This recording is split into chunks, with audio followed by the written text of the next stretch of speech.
દોસ્તો સ્વાગત છે આપ સૌનું અમારી યુટ્યુબ ચેનલ ઉપર। અમે તમને જણાવી દઈએ કે હવે આમ આદમી પાર્ટીના ડેડિયાપાડાના ધારાસભ્ય ચૈતર વસાવાને લઈને સૌથી મોટા અને અગત્યના સમાચાર સામે આવી રહ્યા છે।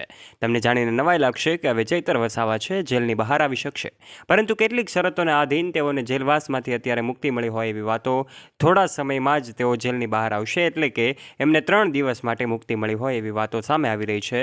શું છે અપડેટેડ માહિતી એ તો તમને આજના વિડીયોમાં ખબર પડી જશે, માટે વિડીયોના અંત સુધી તમે બન્યા રહેજો। આજે અમે તમને આ ધારાસભ્ય ચૈતર વસાવા સાથે જોડાયેલી અપડેટેડ માહિતી તમારા સુધી પહોંચાડવાનો પ્રયત્ન કરવાના છીએ। માટે વિડીયોમાં આગળ વધીએ તે પહેલાં આપ અમારી યુટ્યુબ ચેનલ પર પહેલીવાર આવ્યા છો અને હજુ સુધી આપે અમારી ચેનલને સબસ્ક્રાઇબ નથી કરી તો વાલા દોસ્તો આજે જ નીચે રહેલું બેલ આઇકન દબાવીને સબસ્ક્રાઇબ કરી લેજો અમારી યુટ્યુબ ચેનલને।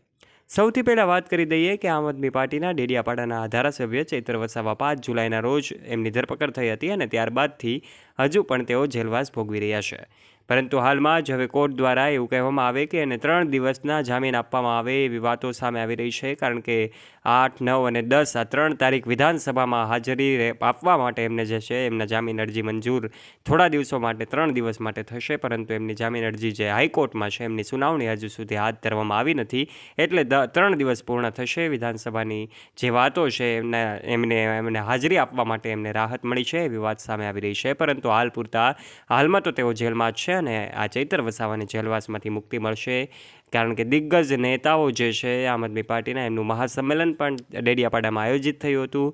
ત્યારબાદ અલગ અલગ સભાઓ પણ થઈ રહી હતી, તો પછી કેટલાક એમના ચાહક મિત્રો છે એમાં રોષનો માહોલ પણ હતો।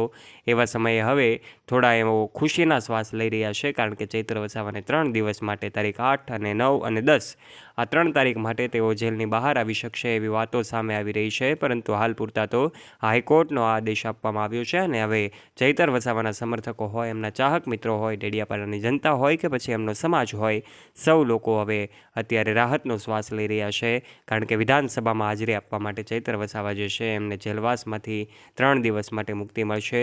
હાલ પૂરતા તો આ સમાચાર ફેલાઈ રહ્યા છે, કારણ કે હજુ સુધી આમ તો એમને હાઈકોર્ટમાં સુનાવણી બાકી છે, કારણ કે 28 ઓગસ્ટે સુનાવણી હાથ ધરવાની હતી, પરંતુ એ દિવસે હાઈકોર્ટના વકીલો જે છે હડતાલ ઉપર હતા, એટલે એમની સુનાવણી થઈ શકી નહોતી। હવે 11 સપ્ટેમ્બરે એમની સુનાવણી થશે, પરંતુ જે તારીખ છે 8, 9 અને 10 આ 3 તારીખ સુધી એમને મુક્તિ મળશે અને 11 સપ્ટેમ્બરે જ્યારે સુનાવણી થશે ત્યારે ખબર પડી જશે કે ફાઇનલી જામીન અરજી ઉપર એમને મંજૂરી મળી છે કે પછી નામંજૂર છે।